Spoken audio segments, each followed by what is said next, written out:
प्यारे साथियों, आज की ये जो हमारी क्लास है इसमें मैं आपको भाग लगाना सिखाने वाला हूं। तो चलिए आप लोग ध्यान से देखिए। आप लोग देखिए ये जो क्लास है इसको देखने के बाद कैसा भी भाग हो आप लोग हल करना सीख जाओगे। तो ध्यान से देखना है। यहाँ पर देखिए आपके पास कितने अंक वाली संख्या है, 2 अंक वाली संख्या है ना। तो यहाँ से आप कितने अंक लोगे, 2 अंक लोगे। जब हमारा 2 अंक से भाग चला जाता है तो ठीक है, नहीं जाता है तब हम 3 अंक लेते हैं। तो यहाँ पर देखिए 2 अंक हमने लिया, हमारे पास संख्या है 39। 17 का भाग 39 में चला जा रहा है। अब देखिए पहाड़ा आप कैसे पढ़ोगे। 17 के पहाड़े को आपको ऐसे पढ़ना है कि 39 से ज्यादा ना हो। कम होगा तो चलेगा लेकिन ज्यादा नहीं होना चाहिए। पहाड़ा पढ़िए, देखिए 17 के 17, 17 दूनी 34, 17 तिया 51। अब आप 3 बार पढ़ रहे हो, 39 से ज्यादा हो जा रहा है।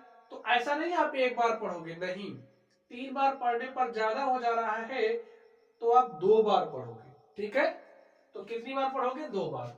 हमने 17 का पहाड़ा 2 बार पढ़ दिया।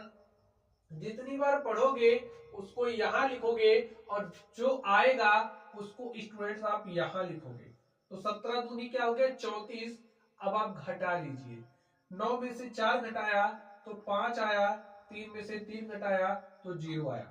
स्टूडेंट अब आप 1 अंक उतार सकते हो।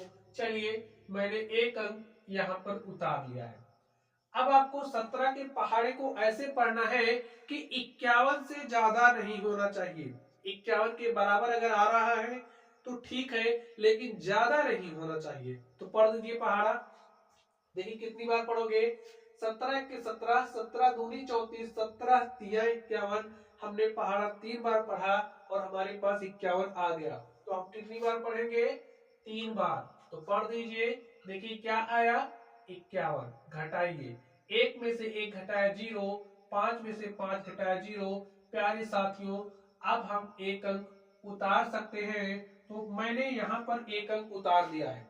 देखिए यहां पर 17 से अब आपको 8 में भाग देना है, यानी कि 17 के पहाड़े को ऐसे पढ़ना है कि 8 से ज्यादा ना हो। अब आप कहोगे भाग ही नहीं जा रहा है, एक बार पढ़ रहे तो ज्यादा हो जा रहा है।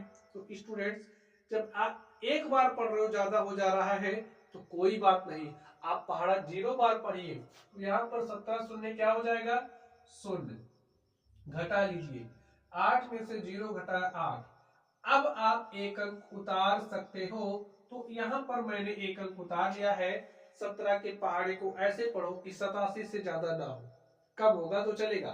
देखिए 17 पचे होता है 85, 17 छके 102। तो 6 बार पढ़ने पर ज्यादा हो रहा है, इसलिए हम कितनी बार पढ़ेंगे, 5 बार। तो पढ़ दीजिए 5 बार। तो 17 पचे क्या हो गया, 85।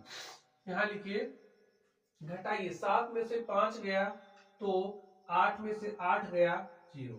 अब आप 1 अंक उतार सकते हो। तो मैंने यहां पर 1 अंक उतार लिया। हमारे पास संख्या हो गई 24। 17 के पहाड़े को ऐसे पढ़ो कि 24 से ज्यादा नहीं होना चाहिए। अब देखिए 17 इक्के 17, 17 दूनी 34, 2 बार में ज्यादा हो रहा है। हम कितनी बार पढ़ेंगे पहाड़ा, 1 बार। तो स्टूडेंट्स हमने 1 बार पढ़ा और हमारे पास क्या आ गया, 17। चलिए घटा लीजिए, देखिए 14 में से 7 घटाया तो 7 आया। यहां पर क्या बचा है, 1। 1 में से 1 घटाया 0। तो स्टूडेंट्स देखिए अब आपके पास कोई भी अंक उतारने के लिए नहीं है। तो यहां पर ये जो आपका भाग है वो हल हो चुका है। अब आप कुछ बातें समझ लीजिए। देखिए यहां पर ये जो बची हुई संख्या आपके पास आई है ये क्या कहलाएगी, शेषफल। भाग देने के बाद ये जो फल आपको प्राप्ति हुआ है ये क्या कहलाएगा, भागफल। जिस संख्या से आपने भाग दिया है स्टूडेंट वो संख्या भाजक कहलाती है, और जिस संख्या में आपने भाग दिया है वो संख्या भाज्य कहलाती है। तो इतनी बात आप लोग समझ गए। चलिए अब यहां पर ये जो क्वेश्चन लिखा है स्टूडेंट्स इसको आपको सॉल्व करना है। पहली बार आप सॉल्व करोगे, जो भी आंसर आएगा भागफल और शेषफल को आपको कमेंट बॉक्स में कमेंट करके बताना है। ठीक है, तो चलिए आप लोग पढ़ते रहिए। Thank you.